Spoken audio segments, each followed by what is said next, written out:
Praise the Lord. வேதம் சொல்லுகிறது, அவர் பாவத்தை குறித்தும் நீதியை குறித்தும் நியாய தீர்ப்பை குறித்தும் உலகத்தை கண்டித்து உணர்த்துவார். இங்கு அவர் என்பது பரிசுத்த ஆவியானவர். பரிசுத்த ஆவியானவர் ஒவ்வொரு மனிதர்களின் உள்ளத்திலும் செயல்படுகிறார்.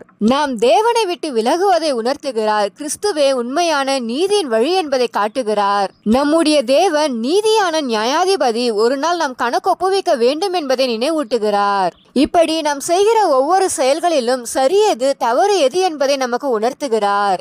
நாம் பரிசுத்த ஆவியின் சத்தத்திற்கு கீழ்ப்படிந்து மனந்திரும்ப வேண்டும். தினமும் சுய பரிசோதனை செய்து தேவனுக்கு பிரியமான வாழ்க்கையை வாழ வேண்டும். நம்முடைய ஒவ்வொரு முடிவும் தேவனுடைய சித்தத்தின்படி இருக்க விழிப்புடன் இருக்க வேண்டும். பரிசுத்த ஆவியானவர் நம்மை குற்றப்படுத்துவதற்காக அல்ல, நம் மனந்திரும்பி தேவனோடு சரியான உறவில் வாழ வேண்டும் என்பதற்காகவே உணர்த்துகிறார். அவருடைய உணர்த்துதலை நாம் அலட்சியப்படுத்தாமல் அவற்றிற்கு கீழ்ப்படிந்து தேவனுடைய சித்தத்திற்கேற்ப வாழ வேண்டும். ஆமேன்.